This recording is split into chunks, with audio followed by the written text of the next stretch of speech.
which causes anxiety in a lot of folks and outright rejection. So if we change the language, it'd be easier for all of us to understand our physiology better and whether or not we decide to indulge in the euphoric aspect or the dysphoric aspect. There is a whole bunch about this plant that none of us should be rejecting. The green leaf of this plant has the ability to provide the benefit of these cannabinoids without the euphoric stimulation.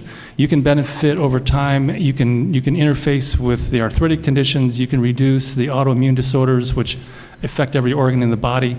And so there are ways that people have taught me in this county that this plant can be used in a very positive way without the euphoric aspect. Now, like you said, if you're releasing dopamine and that makes you feel good, there's going to be an issue there that is a personal issue when you're an adult, and if it leads to problems in adolescence, that's where we need parenting and education. But if you tell these kids that this is bad and they get a hold of this science, they'll look at you like a liar and they'll never believe you again. The science is overwhelming. If you look at the people doing the research, this is Bristol Myers Squibb, this is Merck, this is Abbott Laboratories. These people know this is the future of medicine, and they're just trying to figure out how to make synthetic molecules that they can patent and sell back to us at a considerable profit. But you're going to have a hard time improving upon this plant because it's an incredibly synergistic organism. Like I said, you've got terpenes that bind to this protein to determine how tightly it attaches to the cannabinoid, say CBD.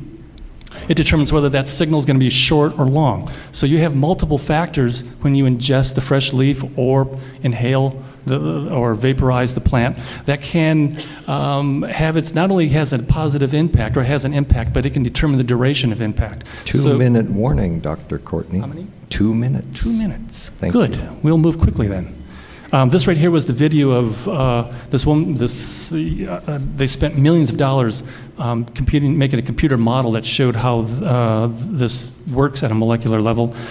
Here's a quick overview, and you notice that the cannabinoid receptor on the right-hand side has that allosteric site. That's where the terpenes attach. The active ingredient acts at the active site. That leads to all the internal stimulation that affects a lot. CBD is one of the cannabinoids in this plant that is not psychoactive, but is anxiolytic. It's the only antispasmodic. It is an antipsychotic. It's a very amazing molecule that at 500 milligrams a day in a 190-pound adult, if that is analogous to a mouse strain, prevents the formation of diabetes in this mouse strain. 60% of the time, you prevent the formation of a genetically driven model if you give them 5 milligrams per kilogram a day. The ramifications, if it's analogous in the human, given that 14 million Americans go blind a year, is phenomenal. The loss of limbs, the loss of kidneys, the loss of eyes. And this is all done by a non-psychoactive molecule in this plant that's also found in the leaf, which really, in my mind, is the single most important item in your diet on a daily basis after water because of how it modulates the immune system in a positive fashion. This shows that arachidonic acid, this could be one of the most important things that a mother who's pregnant takes on a regular basis. Arachidonic acid is a precursor molecule that leads to not only all the prostaglandins, but all the endogenous cannabinoids, and it affects how the nerve tract moves through the brain. In order for the brain, like say you've got something going on in the rear, in the optical section, you want to bring it forward, this nerve tract has to burrow through the brain, and at the cone of that fascicle or bundle, the cannabinoids are involved in directing it. If you give someone a CB1 blocker, and what does Western medicine do? The first drug approved in England is Rimonabant. It's a CB1 blocker.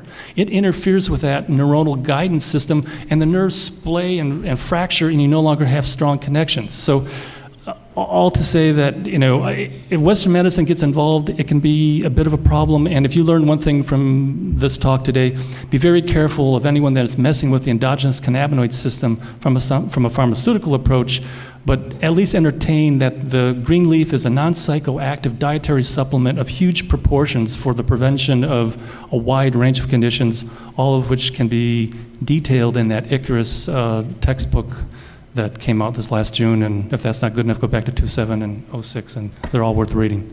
Dr. Courtney, never in all my life have I heard such a display.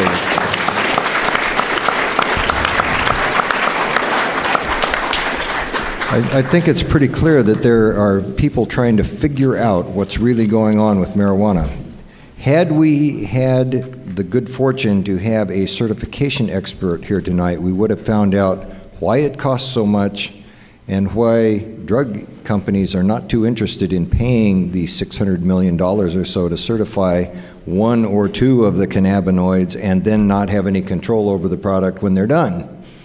But that didn't happen, so I'm just interjecting that. So thank you very much from our medical panel. Now, folks, if you have any questions that you might be wanting to ask them later, be sure and write them down on the little blue card, and then we'll ask them at the end of the night. So thank you again for the medical panel, and now we're going to move on to the schools and youth area.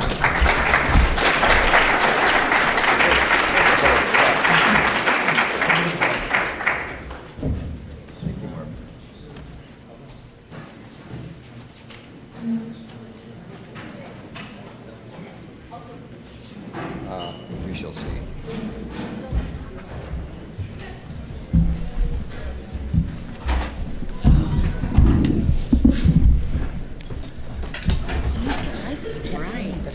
In the survey, there was a question in the addiction area that said marijuana is easy to, quote, take it or leave it, end quote, in social situations. Most people agreed with that, 67% in the survey. And I think that's of interest to the panel that's here because the